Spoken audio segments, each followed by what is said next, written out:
खुदावंद यीशु मसीह के बाबरकत पुरफजल और निजात बख्श नाम में आप सबकी सलामती हो। आज हम सबक नंबर 11 देखेंगे, नाकाबिले रसाई लोगों के लिए मिशन।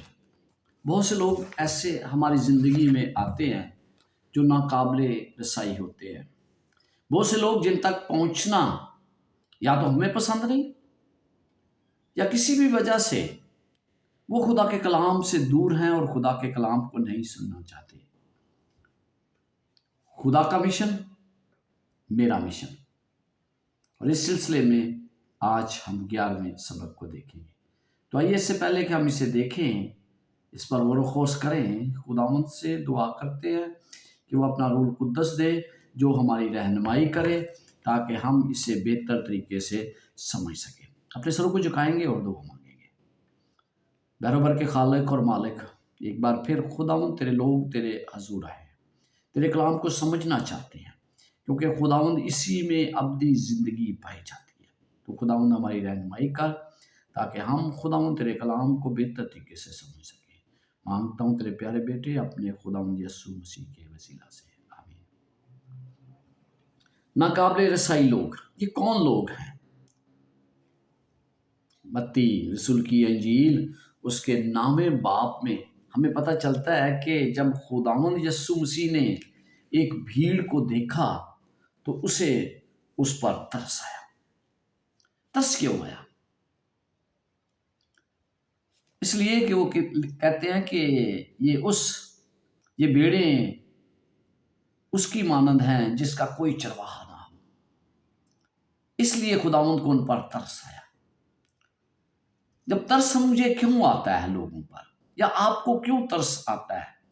क्योंकि हमें पता चलता है कि उनकी ज़रूरियात ज़िंदगी हैं और हम उन्हें पूरा नहीं कर सकते, और जब हम पूरा नहीं कर सकते तो हमें तरस आता है। लेकिन यीशु मसीह उनकी ज़रूरियात को पूरा करता है, उन्हें हर तरह से चीज़ें जो भी उनको दरकार है उन्हें मुहैया करता है।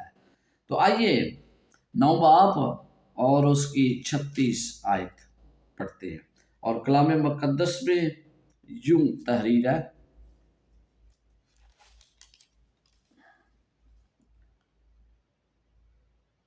और जब उसने भीड़ को देखा तो उसको लोगों पर तरस आया, क्योंकि वो उन भीड़ों की मानद जिनका चरवाहा ना हो, खस्ता हाल और परगंदा थे। और फिर हम आगे पढ़ते हैं, तब उसने अपने शागिर्दों से कहा कि फसल तो बहुत है लेकिन मजदूर थोड़े हैं। बस फसल के मालिक की मिन्नत करो कि वो अपनी फसल काटने के लिए मजदूर भेज दे। यहां पर आप क्या देखते हैं? यहां पर जब उसने लोगों को देखा तो यीशु मसीह ने कहा कि फसल तो बहुत है लेकिन मजदूर कम है। तो वो मजदूर कौन है? वो मजदूर मैं और आप हैं। अगर हम खुदा के काम को करेंगे तो फिर वो काम खत्म होगा, वरना वो काम खत्म नहीं होगा। मैं और आप मजदूर हैं। हमारे शहर ऐसे लोगों से भरे पड़े हैं जो नहीं जानते कि यीशु मसीह ने उनके लिए क्या किया है, वो क्या कर रहा है। बहुत से लोग ऐसे हैं जो नहीं जानते, और इस शहर में आपके अपने शहर में बहुत से लोग होंगे जो खुदा के कलाम को नहीं जानते। तो ऐसे लोगों के पास खुदा मुझे भेजता है, आपको भेजता है कि हम उसके पास जाएं। यीशु मसीह ने क्या कहा? यीशु मसीह ने कहा कि फसल तो बहुत है लेकिन मजदूर कम है। ये फसल कौन सी है? ये फसल आज के हालात में शहरों में बसने वाले लोग हैं। आपको पता है, कौम मुत्तहिदा के मुताबिक इस वक्त आबादी का तनासब 60 और 40 के हिसाब से है। 40% लोग गांव में रहते हैं, 60% लोग शहरों में रहते हैं, जिन्हें खुदा के मतलब पता नहीं है। उनके ख्यालात खुदा के मतलब बिल्कुल फर्क है। और اور اسے مکمل طور پر یا تو رد کر دیتے ہیں یا انہیں خدا کے متعلق سمجھ ہی ان کی اپنی عقل کے مطابق نہیں ہے، اور وہ یہ بھی نہیں جانتے کہ ان کی ضرورت کیا ہے۔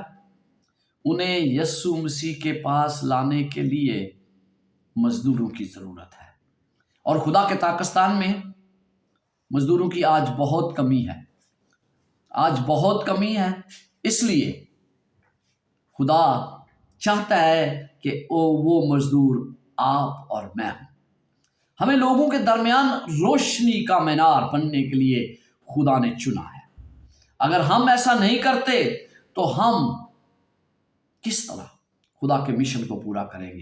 کیونکہ خدا کا مشن اور میرا مشن ایک ہونا ضروری ہے۔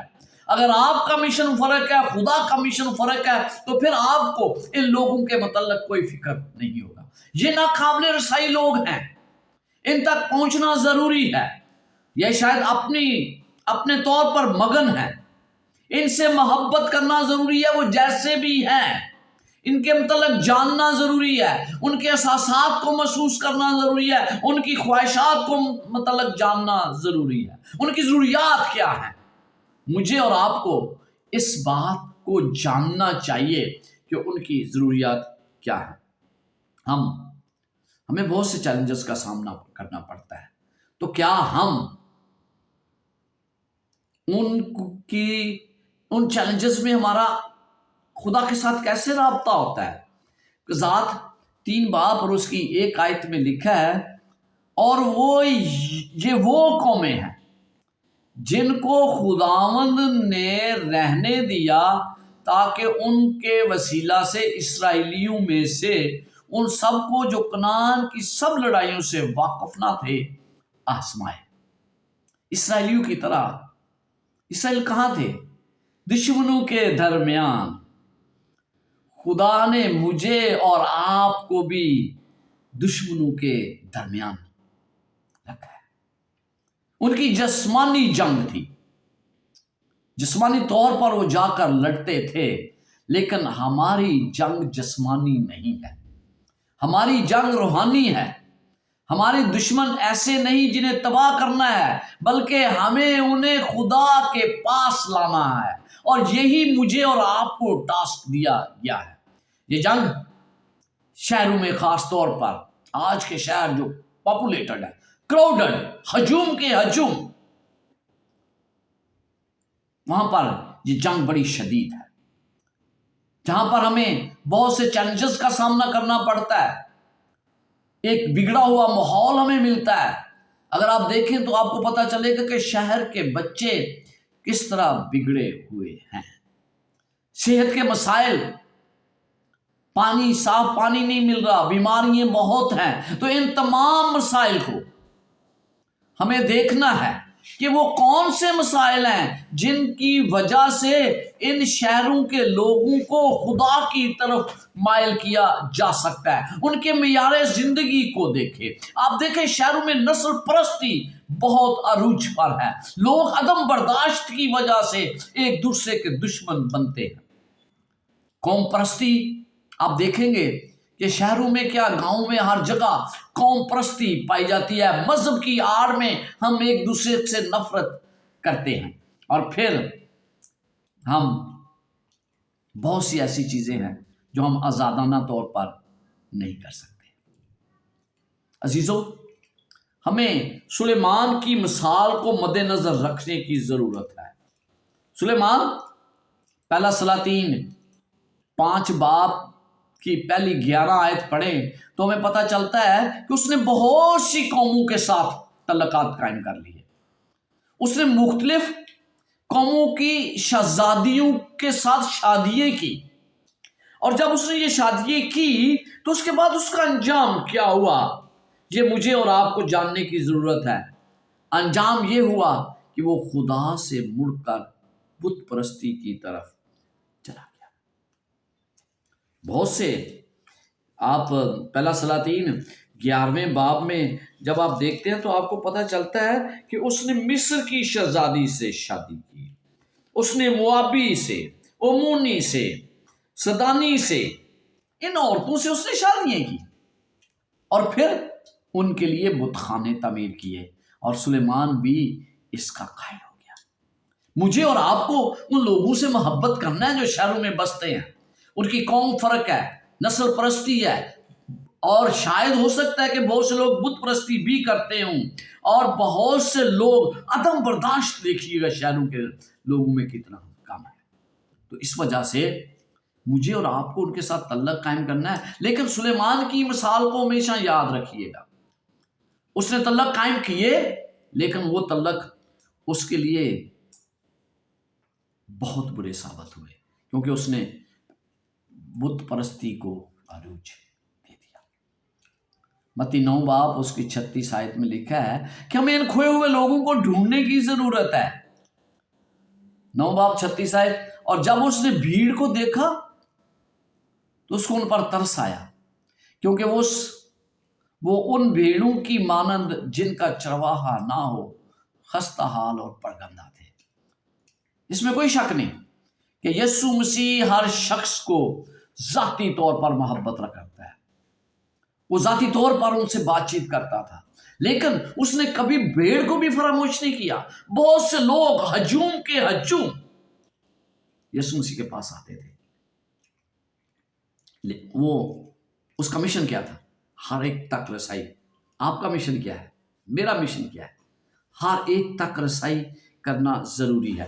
یسوع مسیح اپنی خدمت کے دوران بہت سی جگہوں پر گئے، جن کی وجہ سے گلیل، دپلس، یروشلم، یہودیہ اور یردن کے پار سے لوگ اس کے پیچھے ہو لیے۔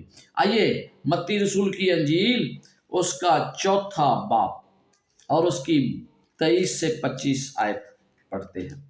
اگر آپ کے پاس بائبل مقدس ہے تو میرے ساتھ ضرور نکالیے۔ متی 4 باب اور اس کی 23 سے 25 آیات۔ اور یسوع مسیح تمام گلیل میں پھرتا رہا اور ان کے عبادت خانوں میں تعلیم دیتا اور بادشاہی کی خوشخبری کی منادی کرتا، اور لوگوں کو ہر طرح کی بیماری اور ہر طرح کی کمزوری کو دور کرتا رہا۔ یسوع مسیح کھوئے ہوئوں کو ڈھونڈنے آیا تھا، لہٰذا ان کی ضروریات کو وہ پورا کرتا تھا۔ میرا اور آپ کا کام جو یسوع مسیح نے کیا وہی کام ہے۔ ہم اس کے شاگرد کہلاتے ہیں، اور شاگردوں کا یہ کام ہے کہ استاد کے دیے ہوئے مشن کو بالکل اسی طرح کرے جس طرح استاد کرتا تھا، کیونکہ اگر ہم استاد کی طرح نہیں کرتے تو ہم اس کے شاگرد نہیں۔ اور اس کے شہر تمام یہودیہ میں پھیل گئی، اور لوگ سب بیماروں کو جو طرح طرح کی بیماریوں اور تکلیفوں میں گرفتار تھے، اور ان کو جن میں بدروہیں تھیں، اور مرگی والوں کو اور مفلوجوں کو اس کے پاس لائے، اور اس نے ان کو اچھا کیا۔ یسوع مسیح نے ہر شخص کو جو اس کے پاس آیا اسے شفا دی، اس کی ضرورت کو پورا کیا۔ یسوع مسیح کا کردار میرے اور آپ کے اندر بھی ہونا ضروری ہے، اور تمام علاقے کے لوگ اس کو بڑی اچھی طرح جانتے تھے کہ وہ کون ہے۔ پھر ہم دیکھتے ہیں جب لوگ ان تمام جگہوں پر اسے جاننے لگے تو یسوع مسیح سور اور سیدا کے علاقے میں بھی گیا، جن کے رسم و رواج بالکل مختلف تھے، جن کا رہنا سہنا یسوع مسیح یا یہودیوں کے ساتھ نہیں ملتا تھا۔ یہ لوگ تجارت کرتے تھے، سمندر کے کنارے رہتے تھے، تجارت ان کا پیشہ تھا، اور ان کے شہروں میں بت پرستی بڑے عروج پر تھی۔ اور ہم دیکھتے ہیں کہ یہ بت پرستی کی وجہ سے یسوع مسیح انہیں بھی پیار کرتے تھے کہ انہیں یسوع مسیح کے پاس لانا ضروری ہے۔ متی 15 باب میں آپ ایک کہانی پڑھتے ہیں کہ ہمیں کیا کام کرنے کی ضرورت ہے۔ بہت سی چیزیں ہیں جو ہمیں اس قابل بناتی ہے کہ ہم سمجھیں کہ ہمارا اور آپ کا کام کیا ہے۔ متی 15 باب اور اس کی 22 آیت میں ہم پڑھتے ہیں، اور دیکھو ایک کنعانی عورت ان سرحدوں سے نکلی اور पकार कर कहने लगी, ऐ खुदावंद इब्ने दाऊद मुझ पर रहम कर, एक बदरू मेरी बेटी को बहुत सताती है। और फिर हम जब ये पढ़ते हैं तो हमें पता चलता है कि ये औरत यकीनन ये चाहती थी कि यीशु मसीह उसकी बेटी को शफा दे। क्या यीशु मसीह ने इसकी बेटी को शफा दी? ये गैर कौम की थी, ऐसे रस्म व रिवाज अपनाए हुए थी जो यीशु मसीह के रस्म व रिवाज से मुख्तलिफ थे। इसी औरत के बारे हम मरकज़ 7 बाब में भी पढ़ते हैं। 7 बाब और उसकी 26 आयत में क्या लिखा है? ये औरत यूनानी थी और कौम की सफियानी की। उसने उससे दरखास्त की कि बदरू को उसकी बेटी में से निकाले। तो यहाँ पर क्या देखते हैं? हमें पता चलता है हकीकत में ये औरत कौन थी? कनानी। मत्ती लिखता है ये कनानी थी, मरकस लिखता है यूनानी या सुरयानी। हकीकत में ये औरत कौन थी और इसका तल्लक किस कौम से था? उसका तल्लक इन तमाम कौम से था। इसका ज्यादातर इंसार हमें किस तरह पता चलता है कि लखारी या पढ़ने वाले कौन से लोग हैं जो इस किताब को पढ़ेंगे, वो कौन से हैं। मत्ती ने ज्यादातर लोगों को, यहूदी लोगों को ज़हन में रखकर अपनी इंजील तहरीर की है। लिहाजा वो यहूदियों को बयान करना चाहता था कि वो औरत किसी गैर कौम से थी, कनानी थी। इसका मतलब यह है तल्लक बुतप्रस्त कौम से था, जिन्हें वादा की हुई सरजमीन से उन्हें निकाल दिया गया था। ये तो उस कौम से तल्लक रखती थी। उनकी सोच के मुताबिक ये निजात के लिए नाकाबिल कबूल थी। तो यीशु मसीह क्यों उसके पास जाएंगे? लेकिन यीशु मसीह गए। मरकस ने अपनी इंजील रूमी समईन को ज़हन में रखकर लिखी। इसे बयान करने के लिए उन्होंने यूनानी इस्लाह इस्तेमाल की। इसलिए वो कहता है वो यूनानी है, क्योंकि वो रूमी नहीं था। यहूदियों के लिए वो गैर कौम, यूनानियों के लिए वैश्य था। इसलिए वो तमाम चीजें, जो बातें वो कर रहा है, वो रूमी लोगों के को मद्देनजर रख कर रहा है। इसी वजह से मरकस अपनी वजाहत करता है। दोनों मुबश्शिर इस बात पर जोर देना चाहते थे कि औरत बनी इसराइल के लिए अजनबी थी, उसको नहीं जानते थे, ताकि वो समझ सके कि यीशु ने इस औरत की दरखास्त को कबूल करने से पहले इस तरह का सलूक उसके साथ क्यों किया। हर एक को ये समझने की जरूरत है कि इंजील का पैगाम सिर्फ एक मखसूस गिरोह के लिए नहीं है, बल्कि हर एक के लिए है। अंजील का पैगाम तमाम कौमों, नस्ली गिरोहों और लोगों के लिए है। लिहाजा मुझे और आपको इस बात को समझने की जरूरत है कि खुदा ने हर कौम को बुलाया है, सिर्फ क्रिश्चियंस को नहीं बुलाया, हर एक को बुलाया। बुतप्रस्त कौमों को, ऐसी कौमें जो खुदा से दूर हैं, जो कभी खुदा के मतलब जानती नहीं और मुकम्मल तौर पर उसे रद्द कर चुकी हैं, खुदा ने उन्हें भी बुलाया है। आइए हम देखते हैं कि ये औरत जो यीशु मसीह के पास आई, हकीकत में इसकी कहानी क्या है। हम देखते हैं, फिर यीशु वहां से निकलकर सूर और सैदा के इलाके को रवाना हुआ, और देखो एक कनानी औरत उन सरहदों से निकली और पुकार कर कहने लगी, ऐ खुदावंद इब्ने दाऊद मुझ पर रहम कर, एक बदरू मेरी बेटी को बहुत सताती है। मगर उसने उसे कुछ जवाब ना दिया, और उसके शागिर्दों ने पास आकर उससे कहा, ये अर्ज की कि उसे रुखसत कर दे, क्योंकि वो हमारे पीछे चलाती है।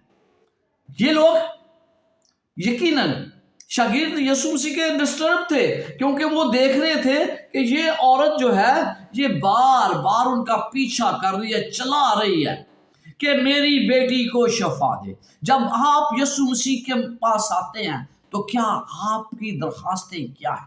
आप उसके पास क्या लेने आते हैं? क्या आप उसका पीछा करते हैं कि वो आपके हर जरूरत को पूरा करे?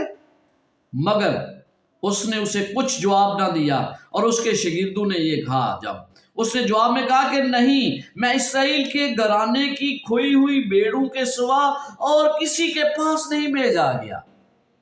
مگر اس نے آ کر اسے سجدہ کیا اور کہا اے خداوند میری مدد کر۔ اس نے جواب میں کہا لڑکوں کی روٹی لے کر کتوں کو ڈال دینا اچھا نہیں۔ اس نے کہا ہاں خداوند، کیونکہ کتے بھی ان ٹکڑوں میں سے کھاتے ہیں جو ان کے مالکوں کی میز سے گرتے ہیں۔ اس پر یسوع نے جواب میں اس سے کہا اے عورت، تیرا ایمان بہت بڑا ہے، جیسا تو چاہتی ہے تیرے لیے ویسا ہی ہو۔ اور اس کی بیٹی نے اسی گھڑی شفا پائی۔ یہاں پر آپ دیکھتے ہیں کہ یسوع مسیح اس عورت سے کیا بات کرتے ہیں۔ کہتے ہیں کہ میں صرف اسرائیلی لوگوں کے لیے آیا ہوں، میں دوسری قوم کے لیے نہیں آیا۔ اس نے کہا کہ نہیں خداوند، تو میری مدد کر، سجدہ کیا، میری مدد کر۔ تو یسوع مسیح نے کیا کہا؟ اس نے کہا کہ بیٹوں کی روٹی لے کر کتوں کو ڈال دینا اچھا نہیں۔ حقیقت میں وہ یسوع مسیح اس سے کیا کہہ رہے تھے کہ غیر قوم کے لوگ جو ہیں وہ کیا حیثیت رکھتے ہیں اسرائیلیوں کے سامنے؟ وہ کیا کہتی ہے؟ کہتی ہے خداوند، کتے بھی مالک کی میز سے گرنے والے ٹکڑوں کے پر کو کھاتے ہیں، گزارا کرتے ہیں۔ یسوع مسیح نے یہ ایسا کیوں کہا؟ کبھی آپ نے سوچا ہے؟ حقیقت میں بنی اسرائیل لوگ جو تھے، یہودی لوگ جو تھے، وہ غیر اقوام کو کتے سمجھتے تھے، کتوں کے برابر، اور وہ کسی طرح بھی انہیں نجات کے منصوبے میں شامل نہیں کرنا چاہتے تھے۔ لیکن یسوع مسیح نے انہیں سکھانے کے لیے یہ اصطلاح استعمال کی، کیونکہ وہ جانتا تھا کہ اس کا ایمان اتنا مضبوط ہے کہ یہودیوں کا ایمان بھی اتنا مضبوط نہیں ہے۔ آپ کا ایمان کتنا مضبوط ہے یسوع مسیح پر؟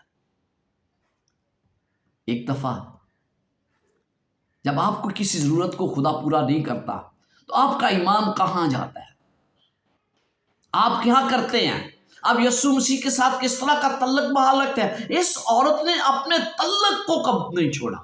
اس نے کہا نہیں، آج میں نے تہیا کیا ہے کہ شفا لے کر جاؤں گی، اور وہ شفا لے کر گئی۔ جب آپ خدا کے پاس آتے ہیں آپ کا ارادہ کتنا مضبوط ہے۔ پتہ نہیں وہ کب سے اس کا پیچھا کر رہی تھی، کیونکہ اس کا ایمان پختہ تھا۔ اور ہم دیکھتے ہیں کہ ایسا ایمان شاید بہت کم ملتا ہے۔ یسوع مسیح کھوئے ہوئوں کو بچانے آیا ہے۔ کس طرح ہمیں پتہ چلتا ہے کہ یسوع مسیح کھوئے ہوئوں کو بچانے آیا ہے؟ مگر اس نے جواب دیا اور اس کے شاگردوں نے پاس آ کر اس سے یہ عرض کی کہ اسے رخصت کر دے، کیونکہ وہ ہمارے پیچھے چلاتی ہے، بھاگتی ہے پیچھے۔ ہر شہری مرکز میں بہت سے ایسے لوگ ہوں گے، آپ کو بہت سے لوگ ایسے نظر آئیں گے جن کے ساتھ ہمیں ڈیل کرنا بہت مشکل لگتا ہے، ان کے ساتھ بات چیت کرنا بہت مشکل لگتا ہے، کیونکہ ہم انہیں مائل نہیں کر سکتے، ہم انہیں مسیح کے لیے جیت نہیں سکتے۔ شاید یہ ان کے مذہب، ان کی نسل ابتدا کہاں سے تھی، کس قوم سے ان کا تعلق تھا، ان کے رسم و رواج کی وجہ سے ہو سکتا ہے کہ یہ تشدد کے لیے ان کے رجحان کی وجہ سے ہو، ان کی انتہائی غربت کی وجہ سے شاید وہ ہم سے دور ہیں۔ ہم اس عورت کے بارے میں بہت سی چیزیں نہیں جانتے، جس نے خود یسوع مسیح کے سامنے اپنے آپ کو پیش کیا، لیکن اس کا تعلق ناقابل علاج لوگوں کے گروہ سے تھا۔ اور آپ کو ایسے گروہ ہر شہر میں، ہر گاؤں میں ملتے ہیں۔ اپنے شاگردوں کو حیران کرنے کے لیے یسوع نے اس کے ایمان کو پہچان لیا اور اس بیٹی کو شفا دی۔ یسوع مسیح جانتے تھے اس کا ایمان کتنا مضبوط ہے۔ یسوع کا پیغام واضح ہے، کھوئے ہوئوں کو بچائیں، چاہے وہ کوئی بھی ہوں یا آپ کی سوچ ان کے بارے کچھ بھی ہو، لیکن کھوئے ہوئوں کو بچانا ضروری ہے، چاہے وہ آپ کے دشمن ہی کیوں نہ ہوں۔ یہ کام خدا نے آپ کو دیا ہے، میں نے نہیں۔ اور جب خدا نے جو کام دیا ہے وہ مجھے اور آپ کو کرنا ہے۔ رسولوں سے اس حقیقت کو جاننے کے لیے وقت لگا کہ خداوند یسوع مسیح نے غیر اقوام کو چنا ہے، کیونکہ وہ تو جانتے تھے کہ نہیں ہم ہی ہیں جنہیں خدا نے چنا ہے۔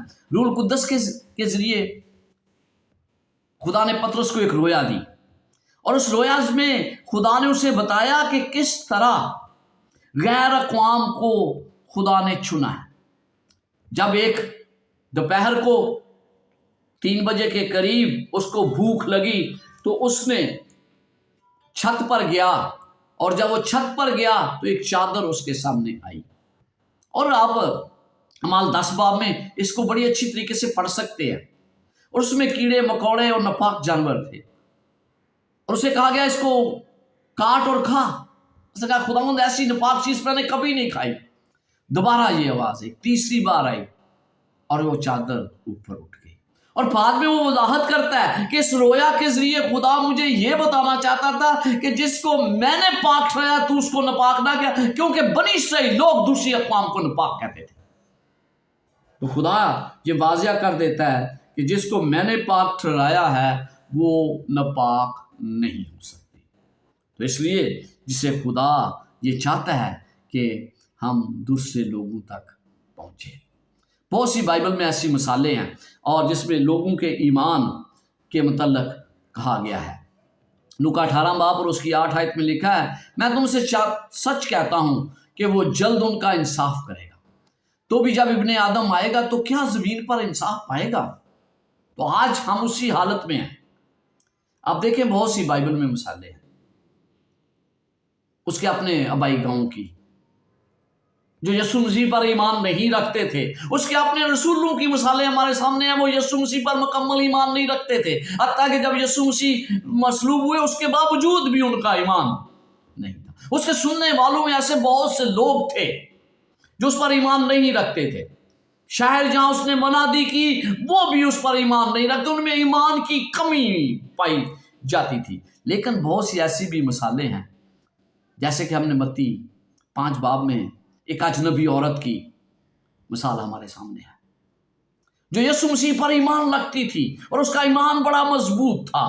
एक बुत परस्त सिपाही जो बुत परस्ती के चुंगल में फंसा हुआ था, लेकिन जो उसका ईमान, यीशु मसीह ने उसके ईमान की तारीफ की है। आइए मत्ती 8 बाब में उसके ईमान को देखते हैं। मत्ती रसूल की अंजील उसका 8 बाब और उसकी 5 आयत, जहां पर यूं लिखा है,